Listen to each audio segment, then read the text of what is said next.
You think this is funny? Adam's voice cut through the diner, drawing every eye to our booth. He slapped my phone down, Mark's grinning face staring from the screen, then tossed my engagement ring onto the table. It spun once, catching the fluorescent light.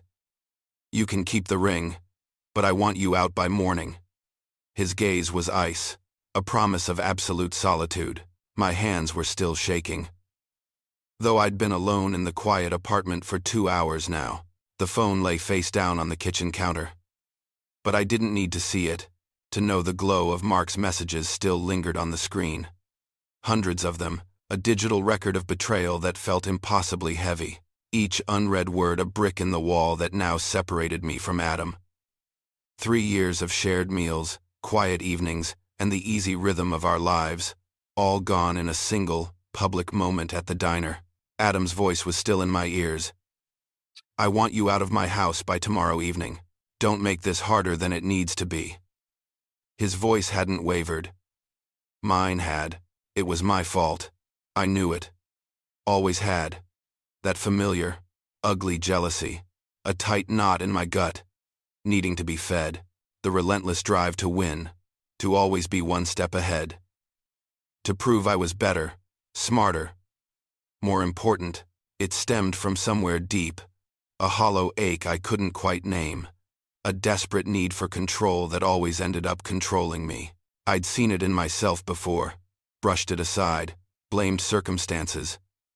But Adam's eyes, cold and clear across the diner table, had stripped away all the excuses. 4 years earlier, the thought of any of this would have been alien. I was at the University of Michigan, focused on spreadsheets and tax codes, the rigid logic of accounting. There was no room for romance, no time for distractions. My degree was my future, a solid, dependable path. My days were spent in the library, hunched over books, the fluorescent lights humming overhead, the quiet broken only by the rustle of pages. That was where I first saw him, Adam Jensen. He was slouched in a worn leather chair in the art history section. A thick book on Renaissance sculpture open on his lap. His head was bent, dark hair falling over his forehead, and he was sketching furiously in a small notebook. Clay smudges stained the white of his t-shirt, a telltale sign of his major, of a world so different from mine. But it wasn't the clay, or even the intense focus in his eyes, that held me. It was his hands. Long, strong, capable hands, moving with a grace that suggested they knew intimately the shape of things, the curve of a human form. They were beautiful, I thought. In a way I hadn't noticed hands before. I pretended to browse the shelves nearby, my fingers running over dusty spines, my eyes stealing glances. He was already known on campus, his large, abstract sculptures earning him attention in the art department. After a few minutes, he looked up, catching my eye. He offered a small, hesitant smile. "Looking for something?" he asked, his voice soft, almost a murmur. "There's a great book on Rodin just over there, if you're interested in modern realism." I felt a flush rise to my cheeks. "Oh, no," I lied, too quickly. "Just accounting. I'm in the wrong section, I guess."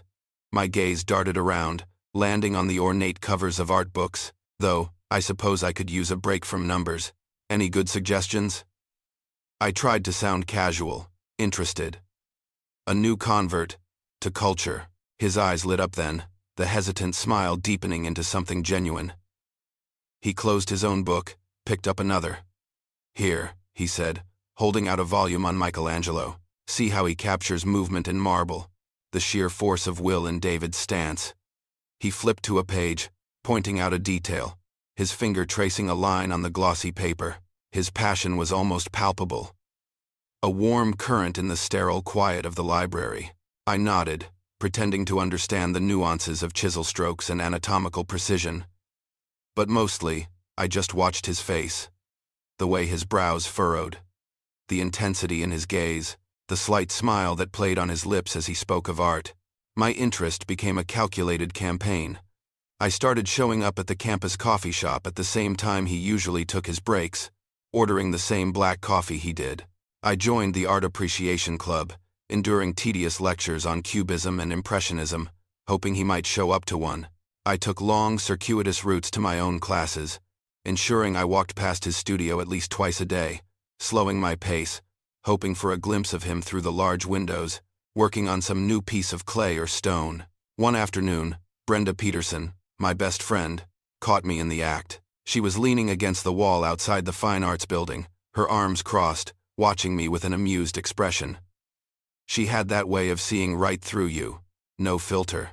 "Oh my God," she said, pushing off the wall, walking towards me with a knowing grin. "You're stalking Adam Jensen." My face went hot, a familiar blush creeping up my neck. "I'm not stalking him," I protested, too loud for the quiet campus path. "I'm just taking an interest in art." Brenda laughed, a gentle, melodic sound. "Honey," she said, putting a hand on my arm, "you cried during our mandatory art history class freshman year, remember? You said it was too many naked people, and not enough clear answers. This isn't about art." She looked at me, her expression softening. "This is about something else entirely." My careful positioning eventually began to pay off. After weeks of accidentally crossing paths, Adam started recognizing me in the library, in the coffee shop line. He'd offer a nod, then a brief smile, and soon, a quiet conversation. We'd talk about art, of course. The safe subject, but slowly, the conversation shifted. He spoke of his small-town Wisconsin upbringing, the quiet fields and the big skies that had shaped his dreams, urging him towards something more expressive than farming. He was reserved, but genuinely kind, his voice soft, almost hesitant, when he spoke of his hopes for his sculpture. He was cautious, though. I could sense it, a subtle barrier he kept in place. He'd been hurt before, he mentioned once, vaguely, by someone who saw his talent as a way to elevate herself. A stepping stone to a different kind of life. When I finally gathered the courage, months later, to ask him out a casual invitation to a campus concert, he hesitated. His gaze drifted past me, a frown creasing his brow. "I'm not sure, Sarah," he said slowly. "I'm pretty busy with my senior project." It was then I brought out my first real manipulation. My voice trembled, carefully crafted. "It's fine," I whispered, looking down at my shoes. I thought someone finally saw me as more than just the boring accounting girl." I paused, letting the words hang, letting him absorb the implication of my dullness, my perceived insignificance. Then, I turned to leave, making sure my shoulder caught his just so, and that he saw the quick, artificial glint of tears in my eyes before I walked away. I didn't get far. He caught up to me near the main hall, his hand on my arm, gentle but firm. "Sarah, wait. I didn't mean it like that. It's a busy time." He sounded contrite. "Worried. I'd love to go for coffee. How about tomorrow afternoon?" A surge of triumph, cold and sharp, went through me. I turned, a small, sad smile playing on my lips. "I'd like that, Adam." Coffee dates led to dinners, movie nights in his small, cluttered apartment, and long walks across campus as the Michigan autumn turned the trees crimson and gold. Adam was everything I thought he would be: thoughtful, passionate, immensely talented, but he was also intensely private, especially about social media. It was an odd thing, I thought, for someone so outwardly expressive with his art. After a few months, I brought it up. We were in his studio, the air thick with the smell of clay and plaster. He was wiping down a half-finished bust, his hands moving with practiced ease. "Adam," I began, trying to sound casual, "why don't you ever post about us online?" "Everyone else does." He paused, a rag in his hand, and looked at me. His expression was unreadable. "I prefer to keep my private life private," he said, his voice even. "My art is public. My relationships aren't. The people who matter know we're together." Why isn't that enough? I couldn't answer him. Not really. How could I explain the desperate need for public validation? For the world to see me with the talented, mysterious Adam Jensen, for them to know I was the one, the girl, who had captured him? It was a hollow ache, a thirst that social media promised to quench, but never quite did. A few more months passed. I felt a subtle hesitation in him, a slight pullback that only intensified my anxieties. I decided I needed to escalate. One cold evening, after a particularly tense conversation about our future, I staged my next scene. I went to the roof of the art building, a place students often snuck onto for quiet moments. I sat on the ledge, legs dangling over the edge, looking down into the dark abyss of the campus below. It was dramatic, perhaps, but effective. Adam found me there an hour later, his face etched with concern, his breath misting in the cold air. "Sarah, what are you doing up here?" he asked, his voice tight with worry. I turned, my face carefully arranged, the practiced tears easy to summon this time. I feel so alone. Adam, I whispered, my voice thick with feigned emotion, like maybe it wouldn't matter if I just disappeared. He was distraught. He pulled me off the ledge, holding me close, his arms tight around me, promising to always be there, to never let me feel that way again. It worked. We became official. The labels cementing our relationship. I felt like I had won the lottery, captured the prize. The next day, I told Brenda about it, trying to make it sound like a grand romantic gesture on Adam's part. She was unimpressed. Her expression was grave, not her usual easy amusement. "You manipulated him," she stated bluntly, her eyes unblinking. "By making him think you were suicidal? That's messed up." "Sarah," I bristled, my defensiveness flaring. "You're just jealous," I snapped, feeling the familiar burn of injustice. Brenda's quiet, knowing reply stung, hitting closer to the truth than I liked. "No, honey," she said, her voice soft. "I'm worried, because you got the guy everyone wants, and now you're terrified of losing him." After Adam's graduation, when he got a small studio and apartment downtown, I moved in with him. My parents expressed their disapproval over the phone, their Midwestern practicality clashing with the perceived instability of an artist's life. "What kind of future is that, Sarah?" my mother asked, her voice laced with concern. "What happens when he becomes famous? And there are other women. Will you still feel secure then?"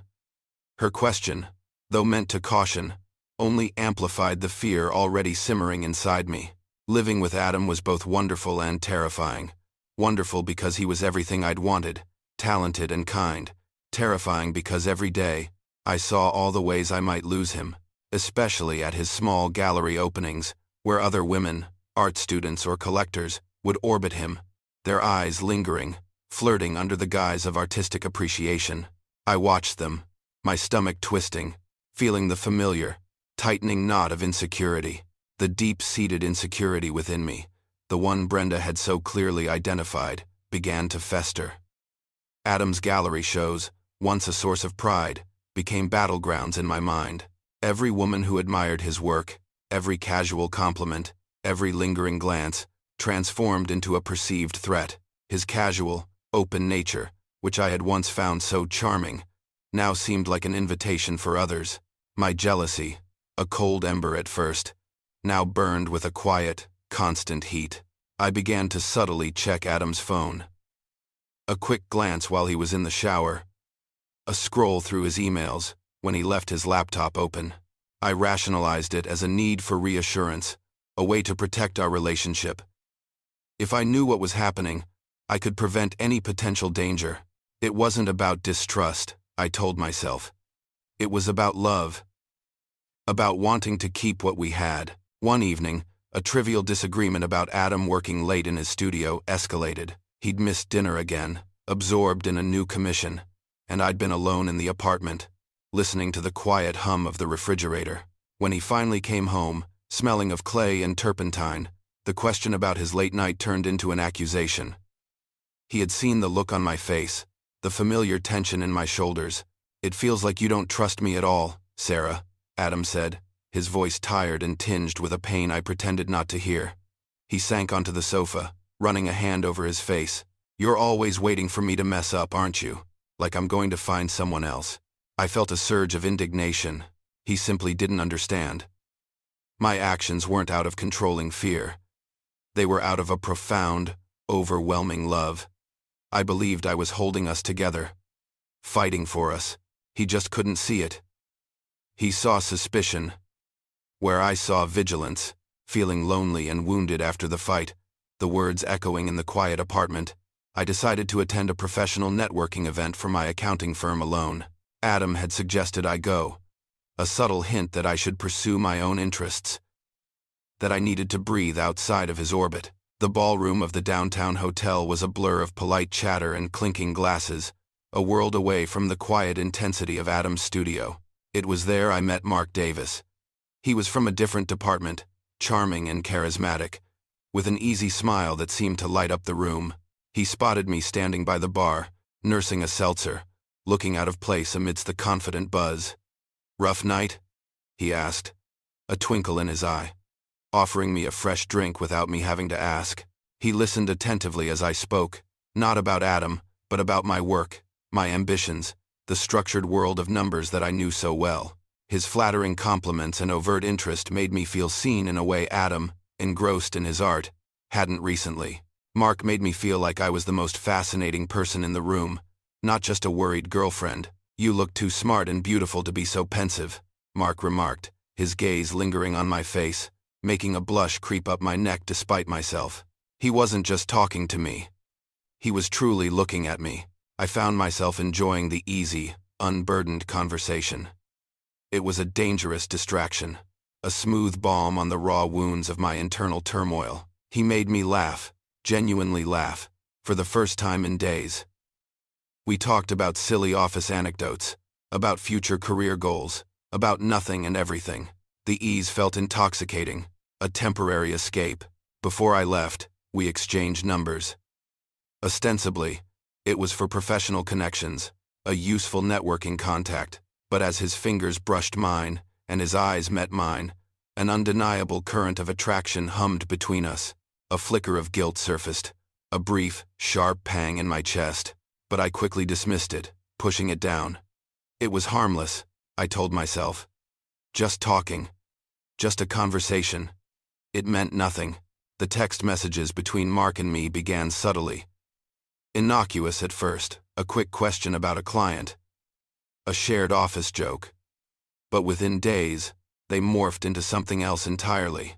The professional veneer dissolved, replaced by a constant, secret thread of deeply personal conversations. He complimented my intelligence, my quick wit, the way my eyes crinkled when I smiled. We shared frustrations about work, about life, about the quiet anxieties that buzzed beneath the surface of our days. It was a rapid, insidious evolution. I started sneaking phone calls too. Sometimes when Adam was absorbed in his studio, the low thud of his tools audible from the apartment, or, more dangerously, when he was asleep beside me, his breathing even and deep, I'd slip out of bed, phone in hand, and whisper into the darkness of the living room. The thrill of the secrecy, a potent, dangerous high. It was a perverse sense of control, an exhilarating contrast to the quiet intimacy and occasional tension that had settled over our home life. Here, with Mark, everything felt new, exciting, unburdened. Mark soon suggested a working lunch. It was just an excuse, a thin veil over our rapidly developing connection. That first lunch inevitably extended into clandestine coffees after work, then discreet drinks in dimly lit bars away from downtown. Each meeting chipped away at the boundaries I had once believed unshakable. The air between us crackled with an unspoken understanding, a shared secret that felt both illicit and vital. The first physical intimacy happened in his car, parked in a quiet residential street, the streetlights casting long shadows. It wasn't love, not in the way I understood it with Adam. It was a desperate craving for validation, a raw hunger to feel desired, to escape, however momentarily, the emotional emptiness that had begun to grow within me. His touch was firm, confident, a stark contrast to Adam's gentle, familiar caress.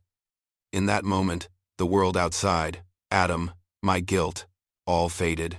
There was only Mark, and the immediate, intoxicating sensation of being wanted. I rationalized my actions, twisting the narrative until it fit. Adam's intense focus on his art, his continued need for privacy, my own loneliness, they all became justifications. I convinced myself I deserved this attention, this fleeting happiness. He was busy, I told myself. He wasn't seeing me, truly seeing me, anymore. Mark was, and that made it okay, didn't it? After each encounter with Mark, intense waves of guilt would wash over me, cold and sharp, leaving me feeling dirty, ashamed. I would look at Adam, asleep beside me, or intently working in his studio, and a knot of self-loathing would tighten in my chest. But almost as quickly as the guilt appeared, it would be followed by a renewed, almost addictive craving for Mark's effortless flattery, his unwavering attention. He filled a space within me that I couldn't seem to fill on my own.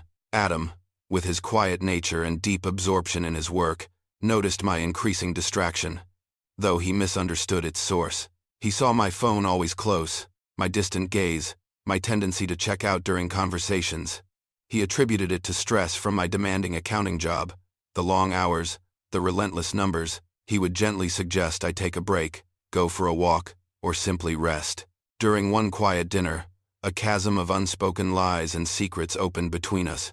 We sat across from each other, the clinking of silverware, the loudest sound, the food on our plates growing cold. I struggled to maintain a facade of normalcy, to meet his gaze, to pretend everything was all right. Everything all right? Sarah, you seem miles away, Adam asked, his genuine concern piercing through my carefully constructed guard. I forced a smile, a brittle, fragile thing. Just a long day, honey. Tired. The lie felt heavy in the air between us. Mark, meanwhile, began to push for more. His messages became more insistent, his hints about a future together growing less subtle. He talked about leaving his current relationship, about us, about a life together. He was putting subtle pressure on me to make a choice, to leave the comfortable, established life I had with Adam. I felt increasingly trapped, caught between the familiar warmth of my life with Adam and the intoxicating, volatile allure of Mark. Each pull was strong, each direction fraught with its own kind of danger. As the affair deepened, so too did my carelessness. The thrill of secrecy, once so intoxicating, had given way to a kind of reckless indifference. My phone, once guarded like a precious secret, was now often left unlocked, messages from Mark sometimes visible on the screen. A dangerous complacency had settled over me, a belief that I was untouchable, that Adam, absorbed in his art and his quiet life, would never truly look. One quiet evening, that illusion shattered. Adam was in the kitchen, searching for a shared grocery list I'd made, or perhaps a photo he'd wanted to show me of a new sculpture. My phone lay on the counter, unlocked. I heard his sudden silence, a sharp intake of breath from the other room, then a quiet rustle. When I walked in, he was standing by the counter, my phone held in his hand.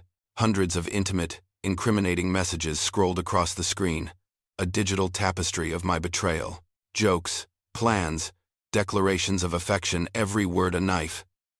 The betrayal hit him. I could see it in the sudden pallor of his face, the rigid set of his shoulders. The air in the kitchen grew heavy, suffocating.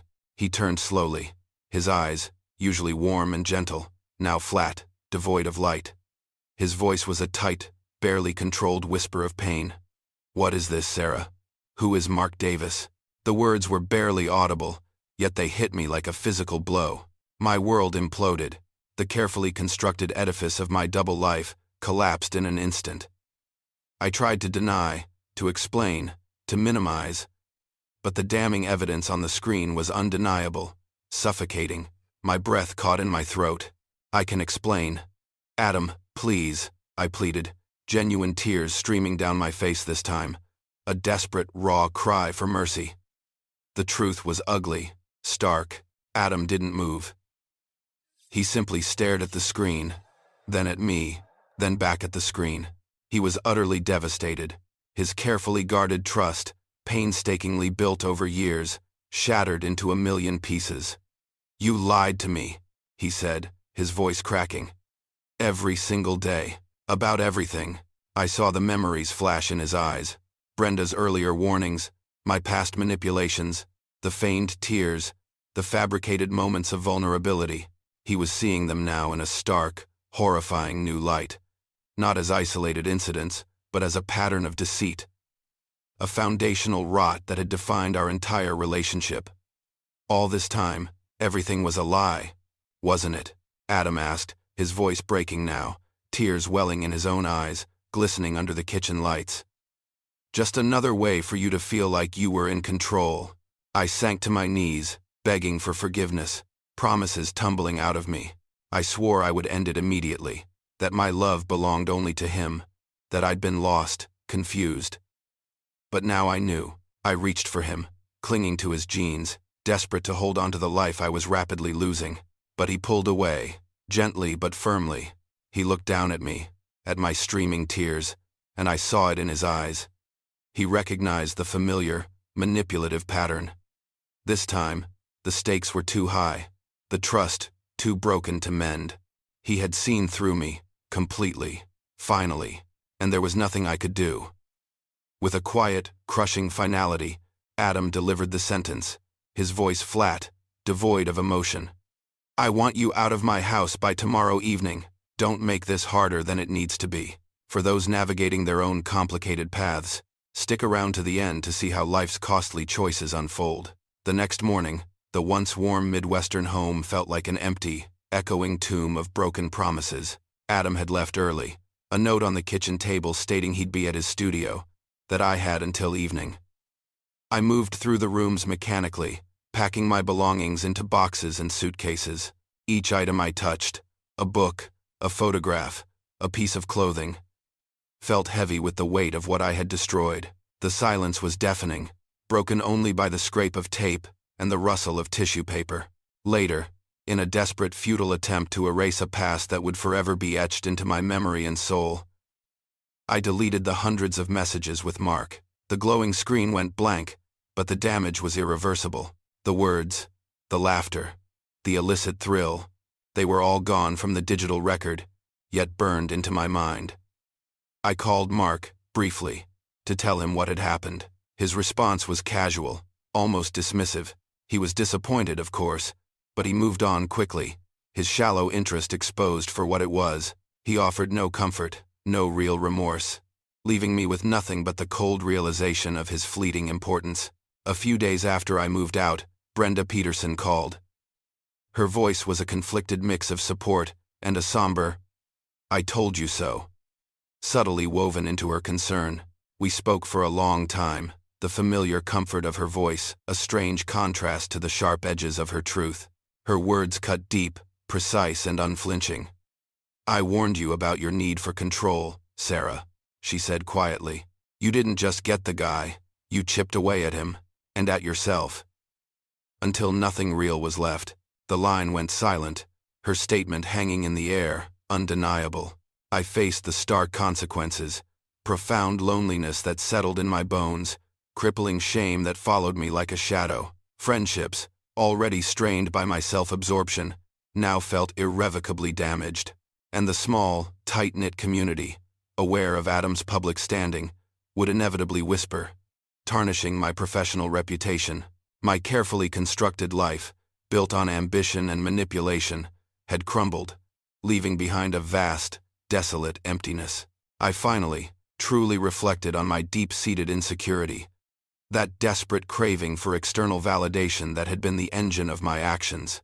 I saw how it had systematically poisoned everything good in my life, transforming genuine connection into a means to an end. The winning I had pursued so relentlessly, the coveted man, the perfect life had cost me everything meaningful. There was no triumph, only a crushing, desolate regret that settled deep in my chest. I understood now that Adam's privacy wasn't a lack of love or a slight against me. It was a healthy, sacred boundary, a quiet space he needed for himself and his art, a boundary I had consistently violated, driven by my own fear of being insignificant. He had simply wanted to protect his inner world, and I, in my frantic need to possess it, had only succeeded in destroying it. I recalled Adam's explanation of Michelangelo's philosophy, shared with such passion in the library that first day. The figure was already inside the marble, waiting to be released. The sculptor's job was just to chip away everything that wasn't part of that figure. I realized with a heavy heart that I had chipped away at Adam's trust, at my own integrity, and ultimately, at their love, until nothing but a hollow shell remained. I had not released the beauty. I had demolished it. 802 words. The final image now is of me, alone in a sparse, temporary apartment. The walls are a neutral beige, unfamiliar, and impersonal. I stare at a blank section of drywall, the only sound the distant hum of traffic from the street below. Outside, the stark Midwestern landscape stretches under a pale sky, mirroring the desolation within me. The ambition that once fueled me feels like a distant memory, replaced by a profound emptiness. The price has been paid, leaving only the crushing weight of what was lost. My choices, driven by a desperate need for control, had led me here, to a silence that echoed with all the unspoken truths and all the irreversible damage. There was no more Adam, no more shared life, just the cold, hard reality of my own making. The quiet weeks that followed settled into a crushing routine. The temporary apartment, with its bare walls and unfamiliar silence, felt sterile, a stark contrast to the home I'd abruptly left behind. Loneliness, profound and sharp, became my constant companion, not just for Adam, but for the person I thought I was. Mark, the catalyst for so much destruction, was a ghost. His fleeting interest proven as shallow as his words. Brenda's quiet warnings about chipping away echoed louder now, a painful clarity in the desolate quiet. I saw Adam's privacy, once perceived as a slight, for what it truly was. A healthy boundary, a sacred space I'd trampled underfoot, driven by a fear I had desperately refused to acknowledge. The Michelangelo philosophy, about releasing the figure within the marble by chipping away everything that wasn't part of it, returned to me with brutal honesty. I hadn't released anything beautiful. I had only chipped away at trust, at integrity, at love, until nothing but a hollow emptiness remained. The quiet Midwestern landscape outside my window, stark and unyielding, now mirrored the desolation inside me. There was no more Adam, no more shared life, just the cold, hard reality of my own making. The price had been paid.